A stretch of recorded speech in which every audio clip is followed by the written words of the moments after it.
emergency for the first time in about... This is Jim, and Receiving this message. We are Ken Jennings and John Roderick. We speak to you from our present, which we can only assume is your distant past, the turbulent time that was the early 21st century. Fearing the great cataclysm that will surely befall our civilization, we began this monumental reference of strange and obscure human knowledge. These recordings represent our attempt to compile and preserve wonders and esoterica that would otherwise be lost. So whether you're listening from an advanced civilization or have just reinvented the technology to decrypt our transmissions, this is our legacy to you. This is our time capsule. This is the Omnibus.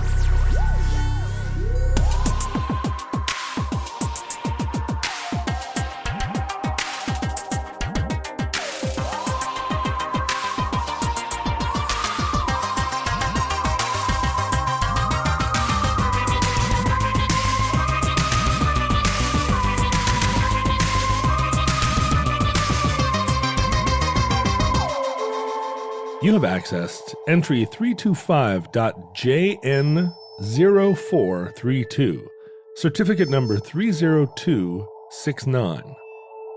Deep fried turkeys.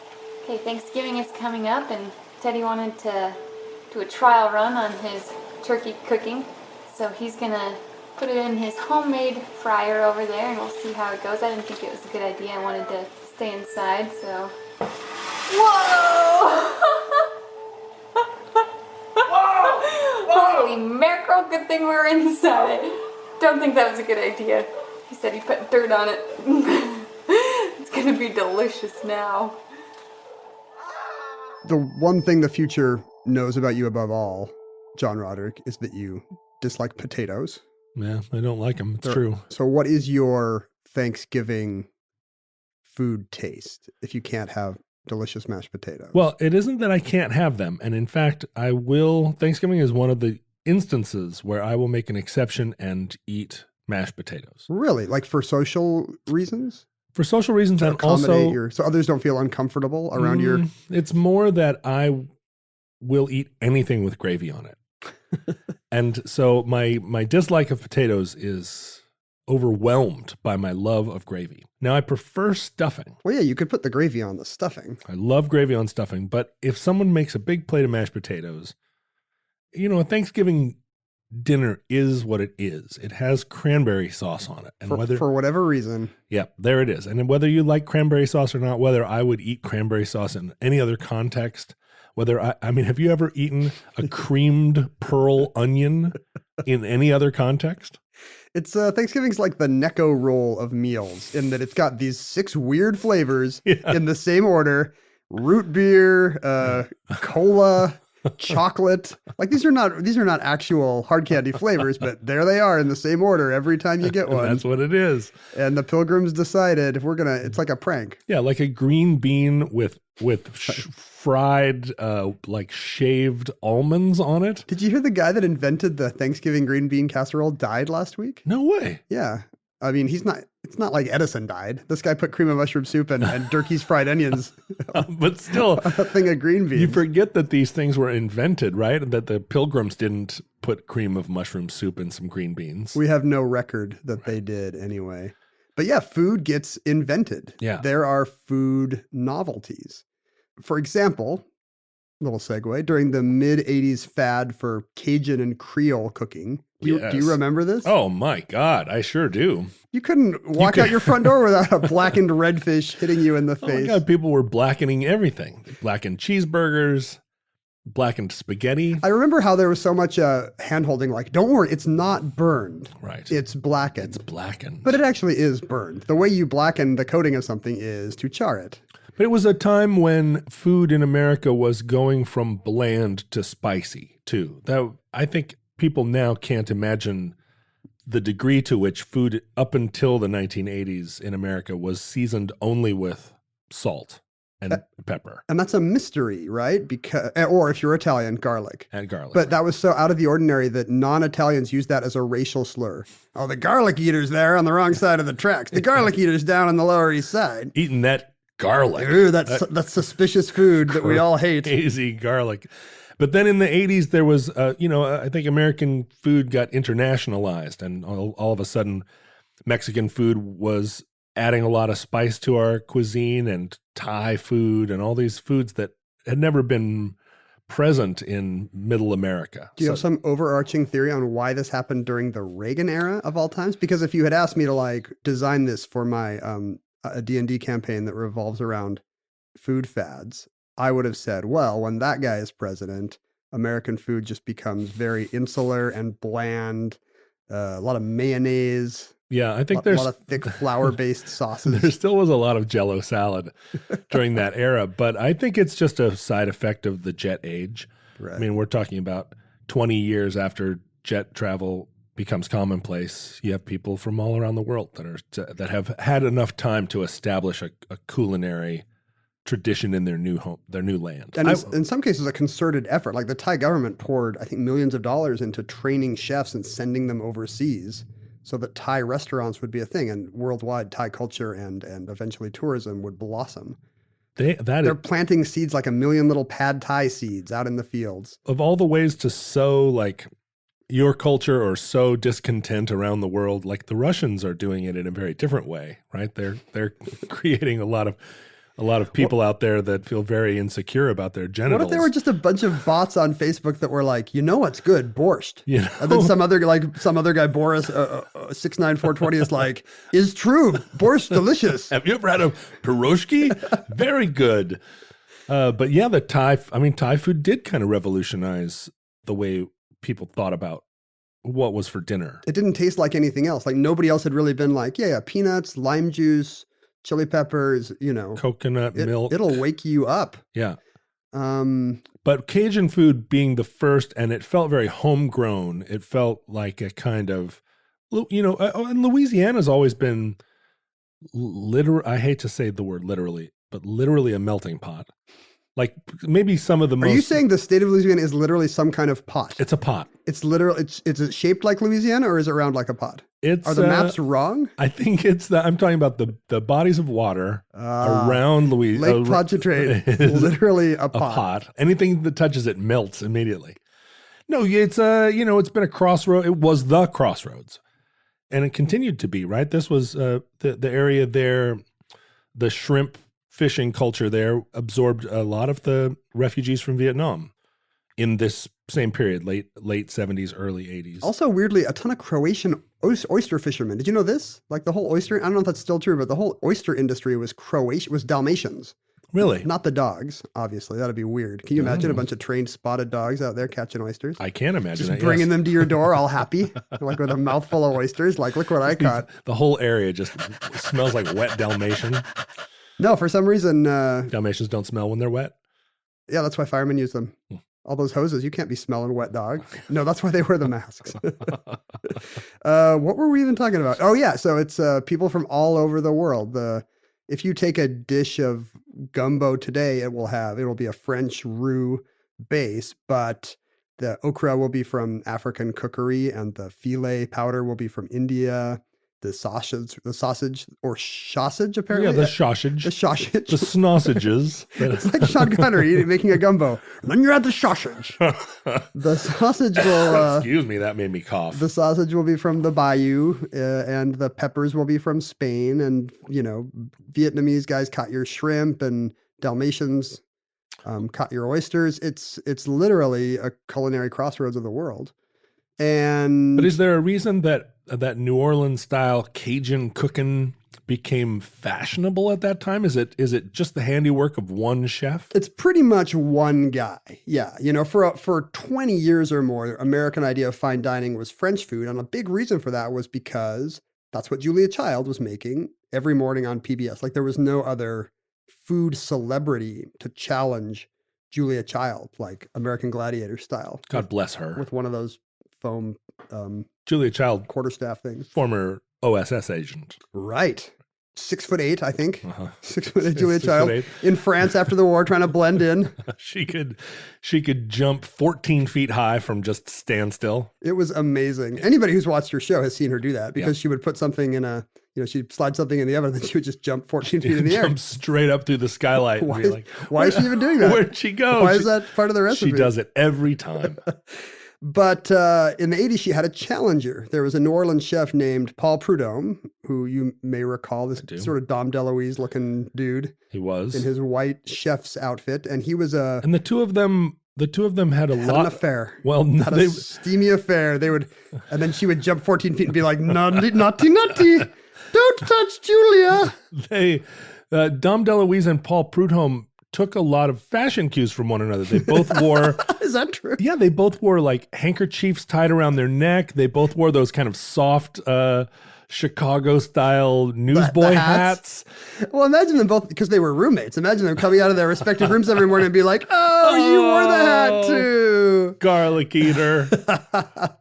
He was essentially the new Julia Child. He was a beloved Louisiana restaurateur. Pourquoi? Where did he come from? Why would we embrace him? Julia Child, it's obvious why we embraced her. Because the OSS? She saved Western civilization? Well, that, and she probably retconned us with some CIA. Like, this is the kind of food you like. Oh, you think French food is fancy It was mass food. hypnosis? Yeah, it was on Radio America or something. French food is fancy food. Other food is garbage food. What a weird propaganda undertaking for the U.S. government to make everyone think that French food was the fanciest. It was part of the Marshall Plan. We had to rebuild France in some way. What else did they make there? So this is the beginning of this kind of culinary-based hacking of a foreign culture. It was like, listen, Le Creuset pots are the best pots. Honestly, American kind of did hack foreign cultures, right? Like Coke, this random taste that no one's ever invented, is actually the best taste. All you want is Coca-Cola, this weird mix of vanilla and cloves and I don't even know what else. And it kind of worked. People were like, oh yeah, Coke, that's the coolest. Hershey bar #1, all these GIs with their whatever snack foods were in their little kit. Right. Well, cigarettes, my God. I mean, that's the ultimate American hack. Does that count as food to you? It did. There was a time in my life where I certainly would have chosen cigarettes over food. In the mid 80s with Paul Prudhomme, early 80s, Paul Prudhomme was already a New Orleans celebrity, but he left his kind of old timey restaurant, by the way, in the hands of a new chef named Emeril Lagasse. That's the secret origin of... Was it a French restaurant? Of Emeril Lagasse. It was Creole cooking. So yeah, French accented, but also a ton of crawfish and shrimp and jambalaya. It was everything. And he founded a new restaurant called K. Paul's Louisiana Kitchen. He was Paul. I think Kay was his wife or partner at the time. Let me back up a second. Do you say crawfish, crayfish, or crawdad? So... Is there a wrong answer? Am I going to get... It's a regionalism. So when I was a kid watching these Louisiana chefs on TV, they would mostly say crawfish. When my cousins caught them in the crick, they would say crawdad. And I don't even know, crayfish. That seems like it's what a scientist would say. We've created a 6-foot-long crayfish, sir. Does crawfish come from crayfish, or... They're the same. They're the same species, they're not the same word. They're the same aminal.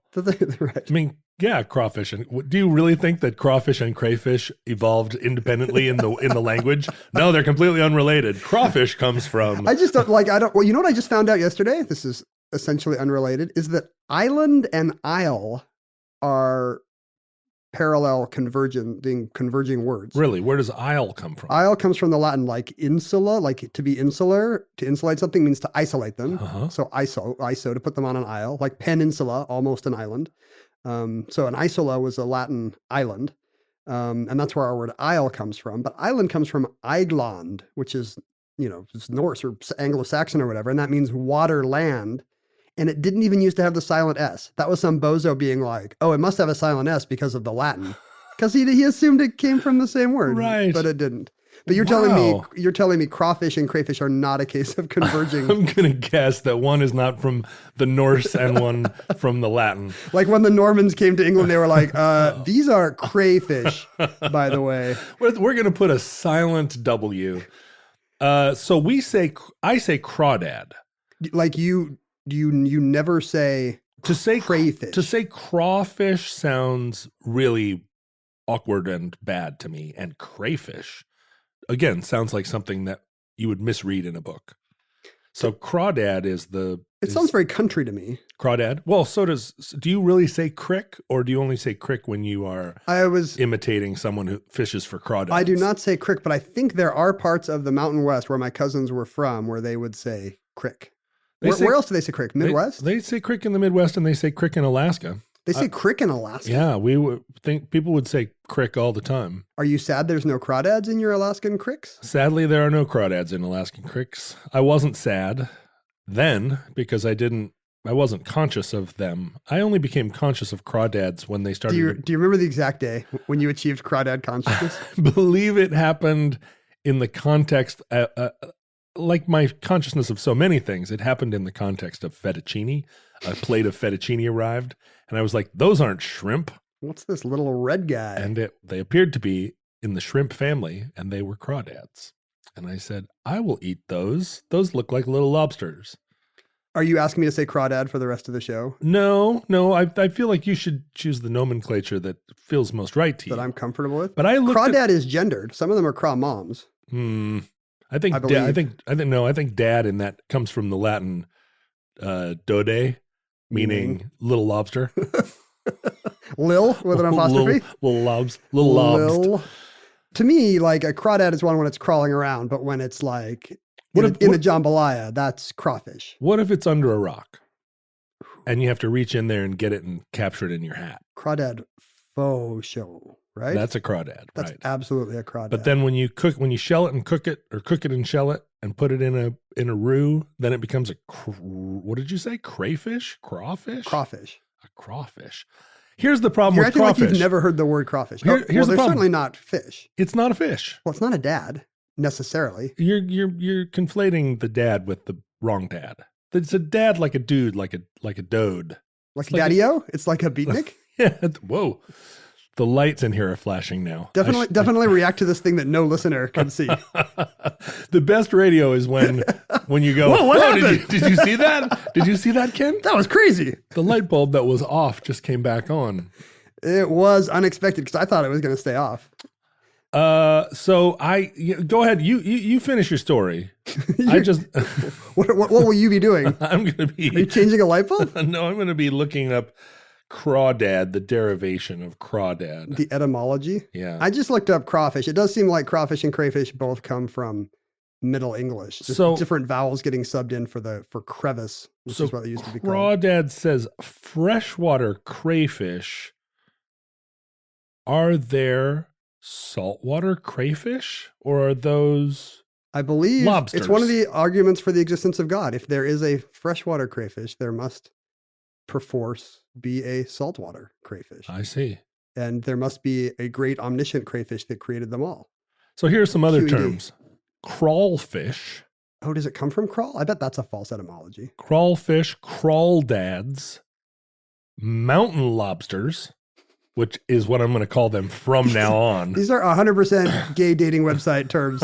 I'm looking for a crawdad or a mountain lobster. I'm a mountain lobster.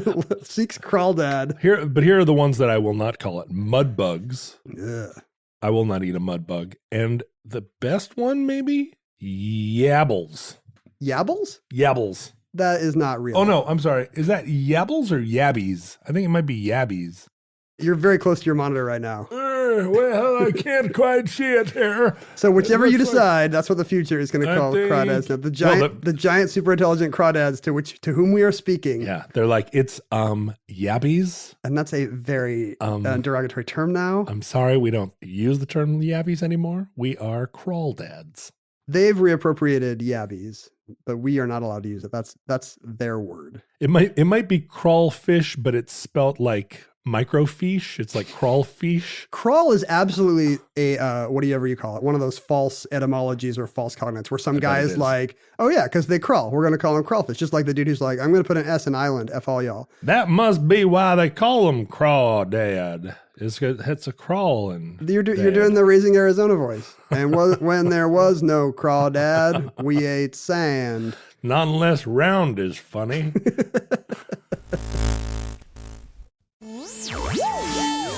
So crawdads were a big part of the menu at K. Paul's Louisiana Kitchen, but it was exactly the kind of stuff you'd expect. Jambalaya and gumbo. But he added a signature dish of his own, which was one of these, a thin blackened fillet of fish. He would cover it with a spicy Creole spice mix and some butter. And basically you just put it dry over very hot heat, 600-degree heat, just for like a few minutes on each side. So you really are charring it. When people say you're not burning it, no, you're absolutely burning it. But it was huge. It caught on like wildfire, to the degree that conservationists started writing articles about which fish were going to go extinct because of Paul Prudhomme. Really? Because redfish was, it's kind of just these garbage New Orleans fishes. And suddenly this becomes the swanky food in American Psycho era New York. And everybody's eating these. But redfish is a kind of fish or just a sort of fish? Are we going to go down another crawdad rabbit hole? Now, are they red dads or no? I think a redfish is a saltwater fish of some kind. Turns out crayfish comes from the old French word escrivisse, and the visse kind of got transmogrified into fish. That's the same. That's a false thing, like island or a crawlfish. So the whole thing's fake. They're not fish. They don't crawl. No. They're just a crevisse. Why they couldn't look at it and say lobster, small lobster. Little lobster. Do you think that comes from crevice? Do you think it's the same root as crevice? Because they do live in little crevices. Yeah. I'm going to say sure. That's your ruling? Yeah, I'm going to go with that. I bet it does. It's crevice fish. So Paul, check your crevices when you come out of the crick. So Paul Prudhomme expands his empire, as I said, to other cities. In 1985, he tries a little pop-up of his restaurant on the Upper West Side, and it's a big happening in Patrick Bateman's New York. All these awful rich people can't wait to try this exotic Southern food. But before it even opens, he has trouble. A journalist at some kind of event sees flies descending on everything in the kitchen and wires just hanging out of the ceiling like your blinking light bulb. Sure. And just like in New Orleans. Right. It's very authentic. But that doesn't fly in the Big Apple, as they called it back then. What works in the Big Crawdad? No, it does not. The Big Easy? There we go. The Big Easy is easy. But it's hard. Big Apple is hard and sour. An apple's crisp. It's the opposite of easy. So even before they open, the Board of Health descends like a load of New Orleans flies. And suddenly Paul Prudhomme has 29 health code violations. You know what? They were looking for a little bit of a... It's a shakedown? It's graft. For an out-of-towner? For sure. They were like, hey, Louisiana boy, you got to pay to play here in New York City. You got deep pockets in those aprons, yeah. I bet. Actually, graft is what solved the problem. One phone call to Mayor Ed Koch later. At the time, New York was being run by this kind of abrasive conservative Democrat named Ed Koch, who's not remembered all that fondly. Right. And the right palms got greased, apparently, and the right crawdads were brought to Gracie Mansion or whatever. And suddenly Ed Koch is there in front of the press with Paul Prudhomme, reassuring everyone that the restaurant's going to open on schedule. Oh, and I'm sure all the health department bureaucrats really felt supported by the mayor. That's right. How am I doing? And sure enough, it worked. Like once what the media called the Gumbo War was settled with this armistice, there were just lines around the block the whole time it was open. And 4 years later, Prudhomme opened a permanent restaurant in Nolita, which also just had lines around the block. And America could not get enough of Cajun food. And in New Orleans, by the way, they thought this was crap.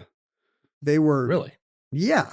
Even the food at the time, or the New York popularization of the food. The popularization and the idea that everyone had that you could make Cajun food by getting a spice mix. I see. Like just sprinkle some red stuff and then you've got Cajun cooking, because they thought it simplified their complicated crossroads of the world cuisine just to, reduce it to whatever because Cajun's kind of backwoods food. I'm sympathetic to that argument. We should do the Cajuns. So the Cajuns were originally the Acadians, right? They were French-speaking settlers of the maritime Canadian provinces, which to this day is called Acadia. You can go to Maine and go to Acadia National Park. They were chased out by the British. There they are. They're the villains. The French and Indian War happened, right. And the first thing the British wanted to do is to get all the French out of their part of Canada. Right. And so the French were good at making friends with the Indians and fighting the British. You often call these forced expulsions a trail of tears, thus risking angry letters from Native Americans. No, that's you. You're forgetting. You're forgetting that you do that. But this was a voyage of tears where they just resettled tens of thousands. A voyage of tears. Voyage du tears. It was not a bon voyage either. No. It was on mal voyage. On voyage malheureuse. Voyage triste. Because all these people had to be resettled. And it's kind of similar to the discussions you see later where it's after the Civil War where well-meaning white doofuses are like, we got all these black people. We don't want them. Where can we put them? And so Oklahoma, nobody's using that. Right, exactly. And so the same things get discussed. All these people have ideas. Well, we'll take the French and we'll send them to French Guiana, or we'll move them to the Falklands. There were all these schemes for how to resettle these people. And the only one that really stuck was Louisiana. Because the French had always been Mississippi pioneers. There was French-speaking culture there. The French had recently handed it over to the Spanish, but the French and the Spanish were getting along, unlike the French and the British. So here was an ally who you could take your poor, your tired, your huddled, your etouffee-eating masses, and so yearning to breathe very humid air, yearning to breathe free and fried turkeys. And so a lot of them got sent to the bayous of Louisiana, where they immediately forgot the first syllable of their name and became Cajuns. Did you know that Mobile, Alabama, has one of the oldest sort of French cultures and communities in the Americas as well? Mobile's not that far from right. It's right on the bay there. Right on the bay there, and they have maybe one of the oldest celebrations of Mardi Gras in these United States. I have been to Alabama once in my life, and it was when I was in Columbus, Georgia, and I walked across a bridge. Oh, and you were like, I've been there. Check. I'm down. I'm up to 44 states or whatever it was. Now I'm going to put that to the futurelings, whether or not that qualifies. Walking across a bridge and touching the ground. I got my passport stamped. A big fat corrupt sheriff came up and said, why don't you head back to Georgia? If you land at the Atlanta airport and take a tram to a different gate, and then get on another plane and fly away. Have you been to Georgia? So this is actually a live question for these people who compulsively collect geographic destinations. Like there's people out there collecting countries. Sure. And that's not enough for them. So they will break the countries down into territories and provinces and whatnot. Right. And they, it's like a collection, but it's virtual. You can't just go to Canada. You have to go to every province of Canada. Right. And it doesn't make sense if somebody goes to Tahiti to be like, nope, that's not a new country. That's just France. It's not the same. So I'm sympathetic to that. But these people have very specific rules, and they're always fighting with each other about what the rules should be. Like you have to spend the night? Right. Does an airport... an airport does not count. Generally, yes. That is the thing. An airport... what do you call it? What's a stopover called? Layover. A layover. I've never actually been in one of those fancy aeroplanes. A layover does not count unless you leave the airport. They try to get passport stamps. That's evidence. But if you leave the airport, go out and get a shrimp po' boy somewhere, and then where are you thinking here? Well, if these people have just flown to Uruguay to get a shrimp po' boy. If you get off at the in the nation of Louisiana, I see, and you get a shrimp. I just like saying shrimp. Shrimp. You get a shrimp po' boy. You walk around, eat it, and then go back through passport control and get back on your plane. That constitutes a visit. I interviewed one guy who would absolutely do that. He had all this .com startup money, and he was like, "I'm going to get them all." Like a Pokemon guy. So he would get off the plane in Bulgaria, hang out for like 12 hours, have one of those famous Bulgarian shrimp po' boys.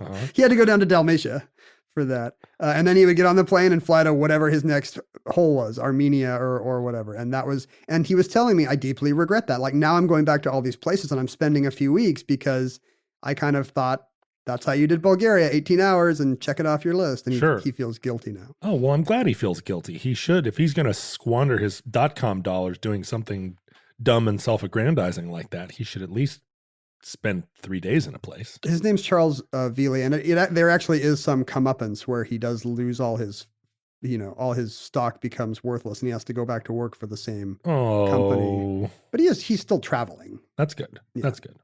How many American states have you been to?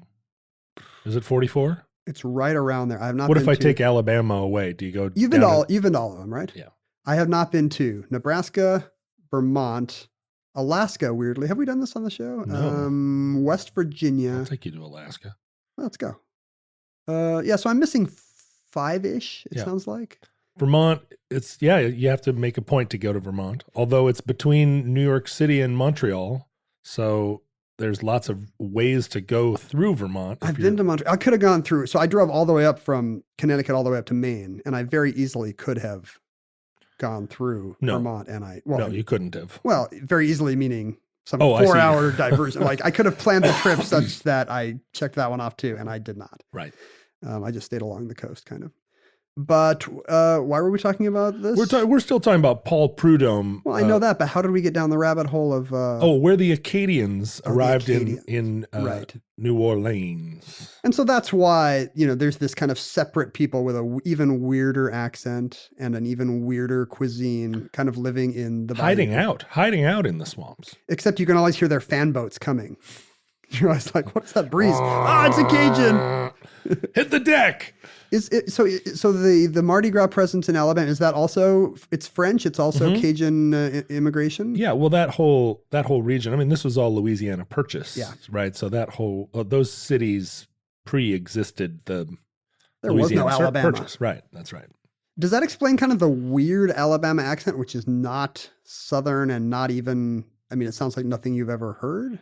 The weird Alabama accent, I do not believe can be 100% accounted for by any historic method of investigation. In our era, there's this Netflix documentary show called Last Chance U about junior college football. And it's all these kids that have washed out of real programs for smoking pot or being a dick to the coach or punching their girlfriend or something. And they all wind up at this champion junior college where if they wash out now, they're done. Yeah.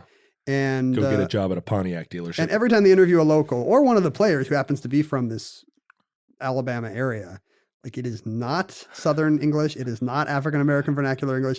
I don't know what it is, but it needs subtitles. Straight up, they subtitle this show, which feels kind of condescending. Sure, these are the characters we subtitle, but I don't know what else you're going to do. Well, I mean, they subtitle Scots a lot of the time. People named films. Scott? Well, no, they should. Actor Scott Glenn. Every Scott I ever knew in Alaska needed subtitles. No, but I'm in Train Spotting, for instance. Yeah, that's right? true. And that's also meant kind of to be hilarious and condescending. I do kind of have the gift of tongues thing where I'll be watching a movie like that, and at the beginning I'll be like, I am not, is this guy even speaking English? Right. I was watching some Irish movie that had this where I could not understand a word, and 12 minutes in, suddenly you're there. The brain adjusts. Yeah. And suddenly it's like when they zoom in on Sean Connery's mouth in Hunt for Red October, and he's speaking bad Russian, in Sean Connery voice. And then it zooms out and it's and then we'll steal the submarine. You're finding an awful lot of ways to insert your Sean Connery impression into this show. It got compliments in the Letter J show. So now I'm thirsty. Please rate us on iTunes, 5-star rating, and please rate us only by the strength of our Sean Connery impressions. I grew up, my first contact with the 80s Cajun Creole cooking boom was not fancy redfish in a fancy New York restaurant. It was this TV show by a guy named Justin Wilson. Have you ever seen this guy? Big, kind of fat, white-haired Cajun, or Dom DeLuise looking guy. Less Dom DeLuise looking, more kind of Colonel Sanders looking. He's got a mustache. He's got suspenders. He's got one of those Colonel Sanders ties. What are those even called? Alabama tie. Yeah, it's called an Alabama tie. Alabama tie. I mean, what is it? It's like a kind of fancy dress tie. It's not a you wouldn't call it it's not a bolo. It's a string tie. Is it a string tie? Oh, it's more of a ribbon tie, but yeah, I never thought I could stump you on menswear. Yeah, it looks like a ribbon, right? Let's call it a ribbon tie. And I'm sure it has a name. He was some kind of oddball character from the Louisiana who had run into Will Rogers in the 30s and thought, I'm going to be... didn't. Right. He died in Alaska. He did. He crashed a plane into Alaska. The Alaskan tundra killed him. Alaskan tundra kills a lot of people. It's killed a lot of people. Men I knew. And Wiley Post. And Senator Ted Stevens. That's true. Don't fly over Alaska. Ernst Greening kills them all. Now you stumped me on the last one. Alaska kills them all and lets God sort them out. That's the law. So it's the state motto. We'll give you $9,000 a year, but then we will kill you. Yeah. A, kill you. B, let God sort you out. Let God sort you out. So he met Will Rogers and decided he was going to become a humorist, this Justin Wilson guy. And so he made like kind of backcountry comedy albums. And he was also a political operative, weirdly. In the 1950s, his brother-in-law was Louisiana Attorney General, and he ran some friend's unsuccessful gubernatorial campaign. So he had his wooden spoon in a lot of jambalayas, as they say down there. Sure do. That's what they say. Expression. Boy, he's got a spoon in a lot of jambalayas. You're going to get 5 stars for your Nolans impressions. I think anyone from New Orleans is going to say, "I do not recognize your accent, sir." Yeah, he has stopped listening. Those people have stopped listening to the show the second you did that, out of deep offense. So Justin Wilson, he went on the Ed Sullivan Show. He became kind of a broadcasting character, and that got him a cooking show, even though really he did not come from a culinary background, except in that he was a guy from Louisiana. Sort of like Colonel Sanders. Fat guy from Louisiana. Yeah, exactly. Or Ray Kroc. Like all I was doing was selling milkshake machines. He didn't steal anybody else's jambalaya like Ray Kroc did. I don't know, as far as you know. Yeah, Ray Kroc stole your milkshake, huh? But when he had a PBS show in the 70s, 80s, probably as a result of Paul Prudhomme starting this cookbook and TV empire. He became a Paul Prudhomme imitator or yeah, professional. So like when there were assassination attempts, he would get in the limo. No, he's riding his long Cajun coattails. Yeah, exactly. Like suddenly this guy can get a TV show. So he had Cookin' Cajun, which I used to watch on PBS, and he was just telling stories about the bayou, and every time he made up a big mess or whatever, he was always making messes instead of dishes. Oh, right, they're called messes. You make a big mess of something, and he would say, I'm gonna yell this, I'm a PIG hog. He would always say he was a PIG hog, which is really a problem with spelling. PIG does not spell hog.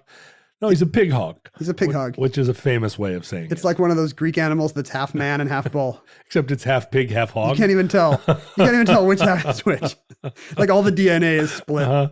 And his real catchphrase he would always emphasize the truth of something he had said by saying, "I guarantee." Oh, sure. Now do you remember? Sure, that became an Americanism, right? I should have led with "I guarantee." I guarantee. Where's the beef? Which no, he did not say where's the beef. I get them all mixed up. He said, "Where's the andouille sausage?" Light beer from Miller.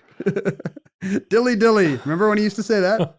I guarantee. So that's this guy. It always seemed like the weirdest thing because there's no accent that would make you pronounce guarantee as guarantee. No. But what he's actually doing is he's saying there's a French catchphrase in Cajun, Creole French. You would say, "Je vous garantis." Like, I guarantee to you, I swear to you. Je vous garantis. And he would say, "I guarantee."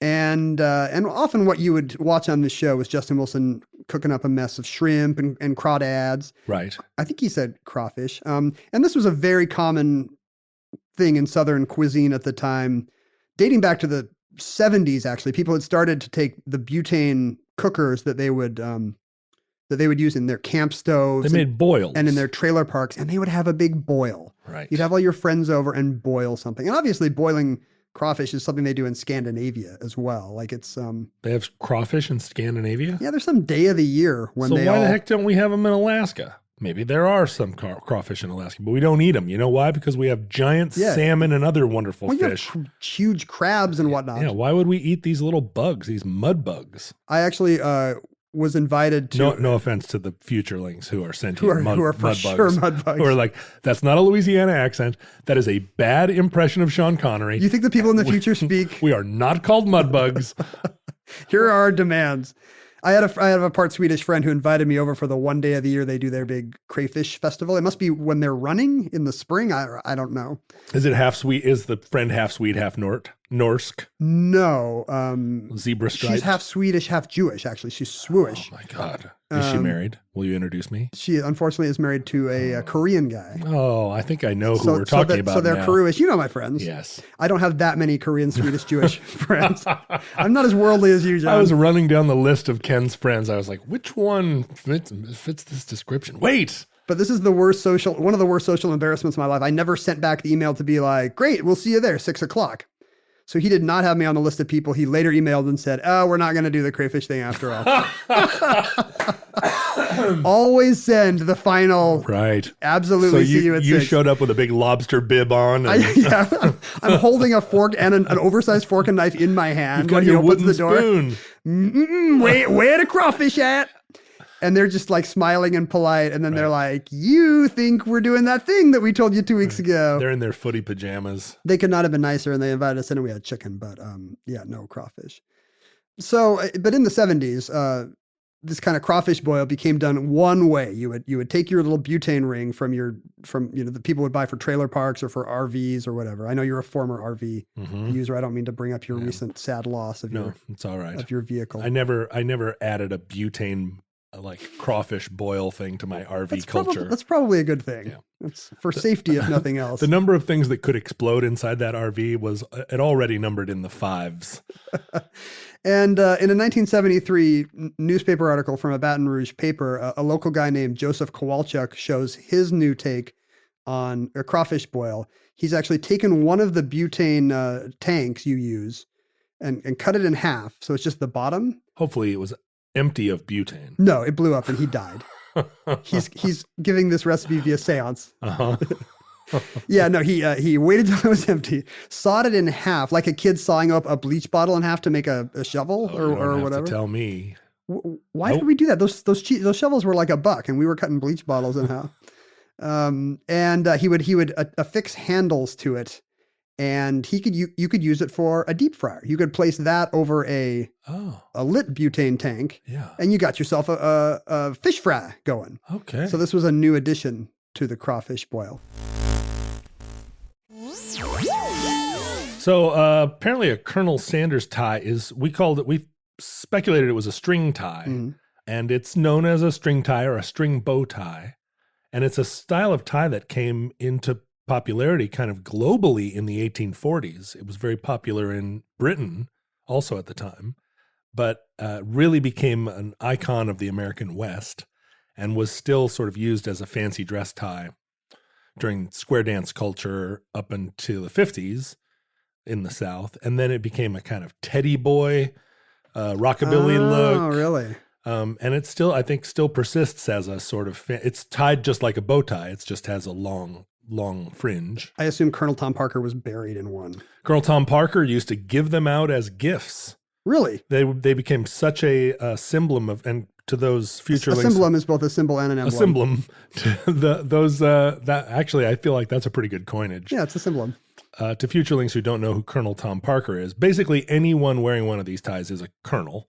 A Kentucky colonel. Which is a fake non-military self-appointed honor, right? Yeah. Well, you can't self-appoint yourself a colonel. Oh, does the state decide who's a colonel? There's an august body that decides whether you're a Kentucky colonel, and you have to have contributed somehow materially to the culture of the state of Kentucky. My friend Jason Isbell of the 400 unit rock band. Name drop. Is a Kentucky colonel, and he suggested to me that I might qualify as a Kentucky colonel because I have Kentucky relatives. Have you done anything for the great state of Kentucky? That's the problem. I haven't really contributed to Kentucky in any way, other than having played there a bunch of times. That's what the state wanted from you. The occasional rock show in the 2000s. I don't think that Jason Isbell can get me my Kentucky colonel tie, but Colonel Tom Parker was Elvis's manager. I thought in his case it was just some self-appointed thing that he was not actually a Kentucky colonel. I think that's true. Although maybe they retroactively made him a Kentucky colonel. I think the Kentucky colonels maybe should be their own entry in the omnibus. Let's do. Maybe. Let's do. And then I'll get another chance to as you say, name drop Jason Isbell. If every time I talked about a rock musician, I was accused of name dropping, boy, I would. Because you are constantly name dropping rock musicians. Well, because rock musicians are the people that I know. Yeah, Jason Isbell. Isbell was making coffee in your kitchen when I came in this morning. Who else am I supposed to talk about? My Korean, Swedish, Jewish friends?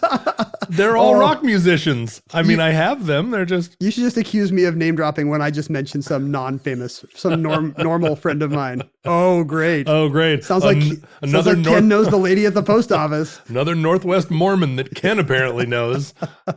So the crawfish boil kind of turned into a fish fry if you just fill half a tank with lard, basically. And so fried food being just also like a omnipresent factor in Southern food. Sure. Yeah.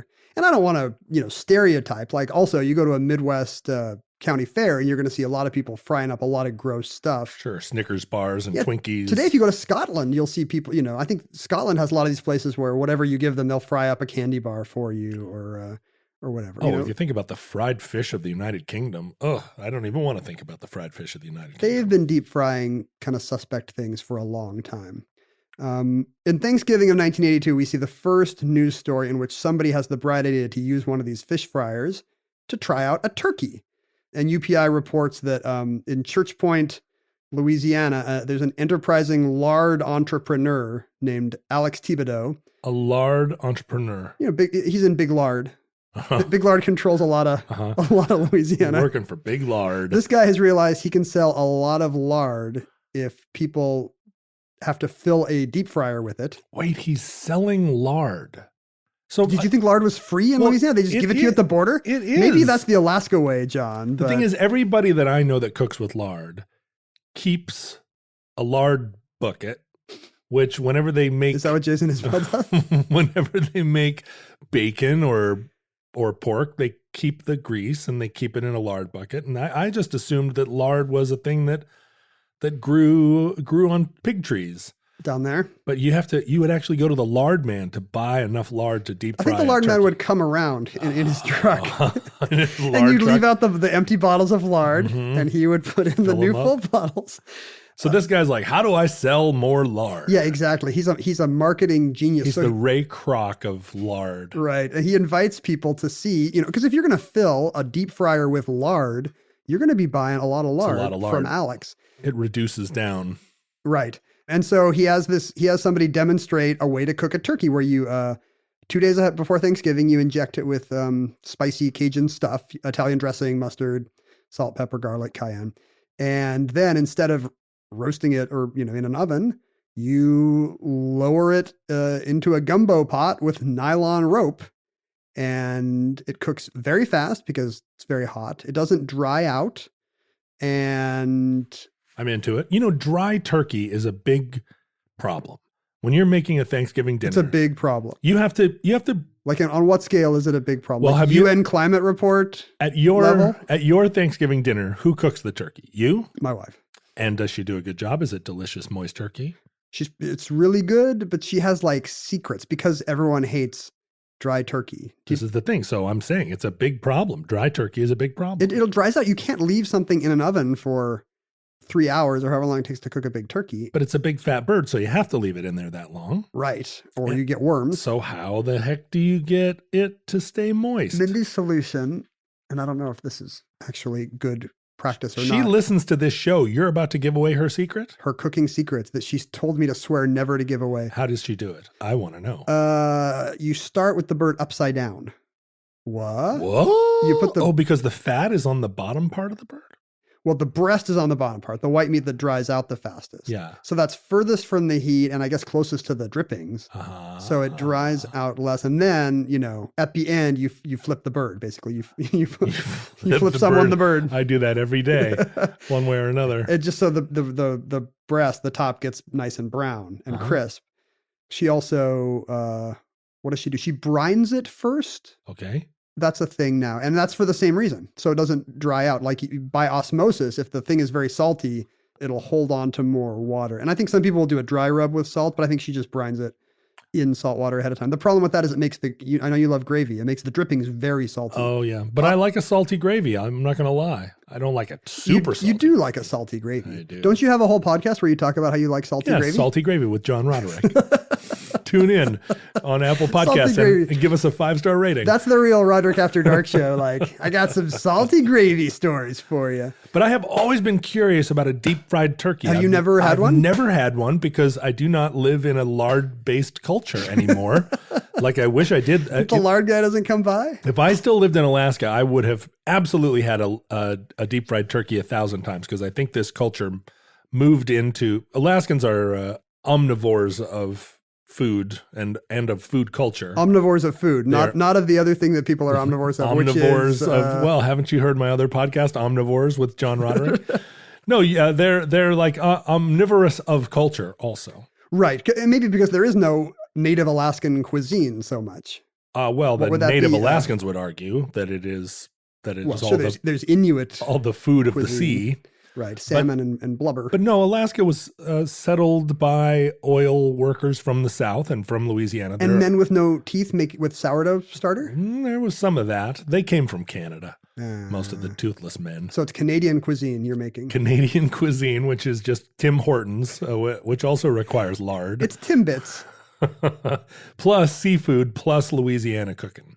So this did become a nationwide fad. This did not stay in the South for long. The turning point was in 1987. There was a food writers convention because journalism was still a thing in 1987. Yeah. Food writers would go somewhere cool R.I.P. and eat on the company dime. In this case, it happened to be in New Orleans, and they brought in a local hotelier named Jim Chihardi to show this new local fad, deep frying turkeys. And a lot of them wrote stories about it for their papers, but it was not like, check it out, this is the hot new thing in Thanksgiving, because we weren't yet at that level of culture of novelty where we needed to have a new, you're doing it wrong. Right. Every year. Right. You know how to cook a turkey. Wrong. Shoot it out of a cannon. That kind of clickbait food writing had not been born yet. So when people wrote stories about this, it was like, you will not believe the dumbass thing they're doing in New Orleans. That's how I felt about it when I first heard it. And it was like, we're going to give you the recipe, but it was really, somebody literally said, quote, strictly for curiosity's sake. It really was, do not try this at home. It absolutely felt very trailer park or, something. If you were having Thanksgiving at the end of a dirt road, this is how you would cook the bird. And so there's some kind of classist thing going on where it's like, look how these Duck Dynasty type weirdos are doing this. And the National Turkey Federation, for reasons that are not clear to me. Well, first of all, I'm not clear why we need a National Turkey Federation. Listen, that's why you're not a member of the National Turkey Federation. I mean, I'm glad they have a union, but like they all get killed every November. It's just like the Kentucky Colonels. It's an honorary thing. Except for the one that the president pardons, all these turkeys every year, the whole federation dies. And so they mobilize against this. They put out a press release saying how this is the ultimate insult to wholesome food. Oh, my guess insults the bird. Well, it insults the food. Now that I think about it, I wonder if it really is like they're in the middle of some big turkey as a health food branding. Sure. Because this is the mid-80s. other white meat. It's the other white meat. Other white meat. Americans are starting to get fat from their corn syrup or whatever, and I'm guessing turkey is going all in on big turkey is going all in on how healthy it is to replace this. Put ground turkey in your meatloaf. So it wasn't a thing where they were like, when you kill a turkey, you should smear the blood on your cheek and, and honor its sacrifice. That's right. Eat every part of the bird. It was really more like this is going to have 75% more fat. But they also said, also you might undercook it because it cooks so suddenly. What if you don't get the middle of the breastbone up to temperature? Right. And you all get whatever. Trichinosis. Turkeynosis? Did you say turkeynosis? You get. Wait, do I have a bell? You get trypsidicinosis. Trypsidicinosis? Nocus. That's a kind of little potato pasta. Trypsidicinosis. I have never had any kind of dick tripping related food poisoning, so I don't know. But they would also warn that there were going to be injuries. There were going to be burns. Oh, right. And how do you drop a turkey into a vat of boiling lard without splattering? It turns out I have some firsthand experience and it is not easy. But here's the money quote I'll get back to that, but here's the money quote from the National Turkey Federation. This is a loaded double barrel shotgun. Whoa. Metaphorical. Well, they're trying to communicate to people at the end of a dirt road in their own language. Listen, y'all. Imagine, if you will, a shotgun. So here's one barrel is a cardiologist's nightmare.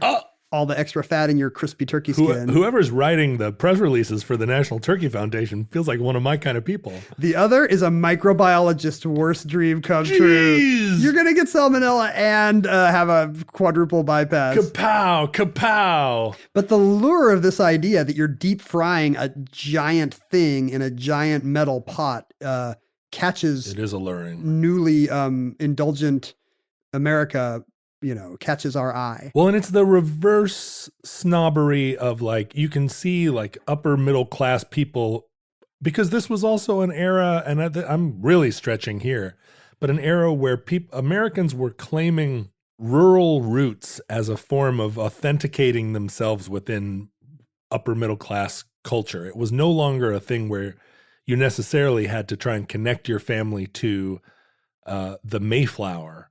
You could now, I saw this a lot in the early 90s, people saying oh no, we just come from hard scrabble background. We're just self-made people. It was a new sort of middle-class pride. So I guess because maybe tied to the rich becoming even more obviously awful than they were before as income inequality grew and the stock market became kind of what drove American life. Yeah. Do you remember George Herbert Walker Bush being roundly ridiculed for not knowing the price of a gallon of milk? And for having 2 middle names. But he went into a supermarket and he was like, what is, a gallon of milk? It's like, what is that? $30? Yeah, $30, $40? Who knows? I've never bought one. He has literally no idea. That's your George Bush voice. Sure. Literally never. I'm President Bush. Read my lips. No new taxes. He didn't really talk like that. No, he did. No. He talked kind of like Dana Carvey doing Bush.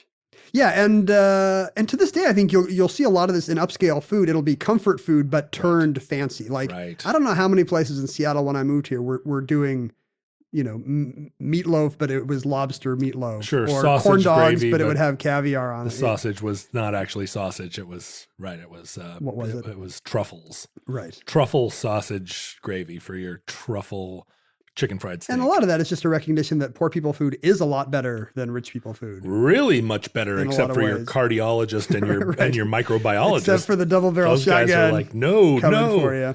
Well, so it was later, right? It was later that the magic of the turducken arrived in the national consciousness. Do you remember the first time you heard of a turducken? I feel like it was John Madden's fault that I heard about turduckens. But he was not the originator. It was Paul Prudhomme back in the... Oh, it was our hero, Paul Prudhomme. Back in Nolans, I think, much earlier than that, showing people this novelty he had seen. And explain what a turducken is, if people don't know. A turducken is a chicken inside of a duck, inside of a turkey. So you debone these critters, you debone a chicken, which I would have assumed the duck went inside the chicken. But apparently you put the chicken inside the duck. It's a single chicken McNugget. You put the lime in the coconut, and then you put the combination of the chicken and the duck. And I guess it makes sense because the chicken is kind of a certain kind of meat, and then the duck is an oilier meat, and then it goes inside the turkey. And then when you slice it, it becomes this kind of marbled... do you eat slices of it? I've never actually had one. I think because you debone them in order to get them to fit them inside one another, so then you can eat it like a loaf. It's just a big meat. It's just a big loaf. I've never really. I love to eat poultry in loaf form. The turducken actually goes way. It's a thing that was that goes back to the very early, I guess, the late 18th century. It's just like the mega rich having, because you always read about how this stuffed into this, right. Stuffed into a nightingale, stuffed into a... So there was something called the roast without equal, which the largest bird was a bustard, which is a giant. I mean, it's not as big as an ostrich or an emu, but it's like a big... It's a big semi-flightless slim bird, right? A flightless bird with hairy feathers. I say bustard. I like that you say bustard, though. I'm going to say bustard. Do you remember when Madonna used to wear one of those bustards on did. stage? She made it famous. Very sexy. So it was a bustard stuffed with a turkey, stuffed with a goose, stuffed with a pheasant, stuffed with a chicken. Then in this version of it, the duck goes inside the chicken. Bustard, turkey, goose, pheasant, chicken, then a duck inside a chicken, a guinea fowl inside the duck, a teal. A teal. Like all these things are roughly the same size. I'm starting to become skeptical that you can actually put... Well, you have to take all the bones and everything out, and you just have the meat. So you're just squishing them, basically. You're just cramming them in there. And do they have a beak? You have to start with a big bustard. No, I think you take the beak out. No beak. A teal, then a woodcock, a partridge, which seems like a bigger bird than a teal, but maybe I'm wrong. A plover, a lapwing, a quail. Again, a quail seems bigger than a lapwing. A thrush, a lark, an Ortolian bunting, and in the very inside. The Ortolian bunting, that's the one where it was so greasy that you'd have to eat it with a napkin over your head, right? Have you heard about this? A napkin over your head. Yeah, I think everybody put a napkin over the head because the grease would just splatter. fly when they bit into their Ortolian bunting. Apparently, if you put an Ortolian bunting inside of a lark, sure, that catches all the grease. It catches the grease. That's why you do it. And then at the very center, a garden warbler. So really, there's no single word. It's hard to turducken this. What would it would be a buster goof chick da ginty woo poplo lap quay thra lark orbler. Mm-hmm. Delicious. I feel like that may be the futureling, actually. Maybe what they call themselves. I can't wait to put that on a t-shirt. Everyone's going to love that. So I've never had a turducken, but I have had fried turkey on Thanksgiving. Because it became mass culture. Martha Stewart did it in the 90s, and then you could go to Walmart or Target and they would be selling rigs. You wouldn't have to lower it in on a rope anymore because there would be one of these call it colander-like things you would lower into the fat. Like, America was ready to give you a processed way to do this. I'm ready. It's not, and the National Turkey Federation was not wrong about the danger, by the way. Not just from splatter, but from disease and heart attack. Disease and heart attack, a little harder to trace back to one turkey. But you can definitely, we do know that deep fryers are dangerous, right? Yeah. In general, in America, every year, 5 people are killed by deep fryers, 60 are injured, and 900 homes are burned down. What? This is not by turkeys, but every year, 900 homes in America are lost to people deep frying poorly. To people deep frying? To people. What happens? And Thanksgiving is the biggest day. Like, insurance companies know that Thanksgiving is the biggest cooking fire claim day of the year. And a third of these claims are now in garages and patios. And that means people saw Martha or Justin Wilson or whoever deep frying, and they're going to give this a go, even though they are not remotely, because it's all these confident dads, overconfident dads, basically. Right. Oh my God. Worse than crawdads. A plague upon the land. I can do it.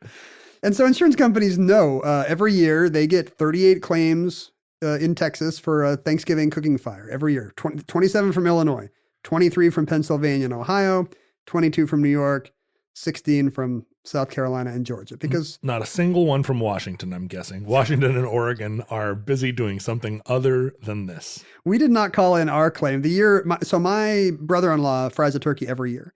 And one year we had them over, and Mindy was going to roast a turkey, but they were like, oh, and we'll fry one outside. Oh my God. And the thing about Seattle on Thanksgiving is it's always raining. Right. Which means you're trying to deep fry a turkey. Deep fry hot oil while water is splashing in. In a neighborhood where everyone else is listening to NPR and drinking kombucha for Thanksgiving. Your brother-in-law is out there shooting fireworks and trying to...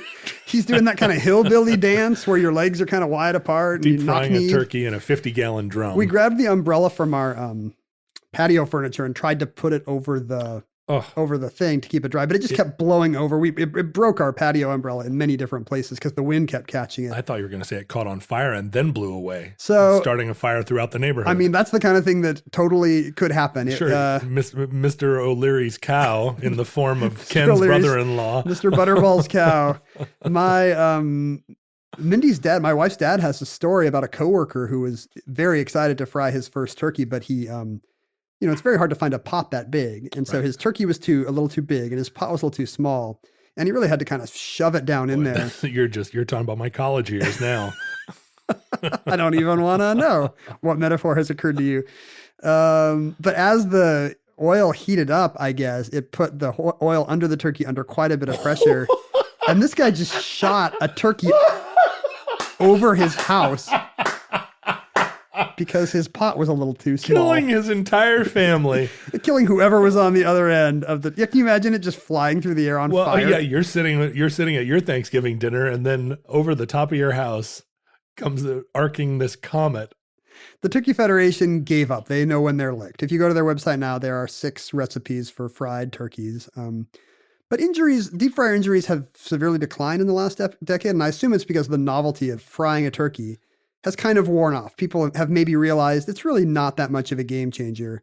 It really was kind of driven by this new media need to have a new way of making. Can you imagine being a food writer and every year you have to write a damn story about turkey, this food that is fine, but maybe nobody's that into, and there's not a lot of novelty you can bring to the table. Like something like this is a blessing in disguise.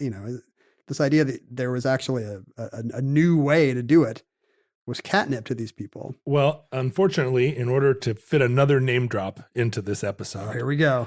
I'm good friends with Adam Sachs, who was the editor of Saveur magazine. Just recently stopped being editor of Saveur.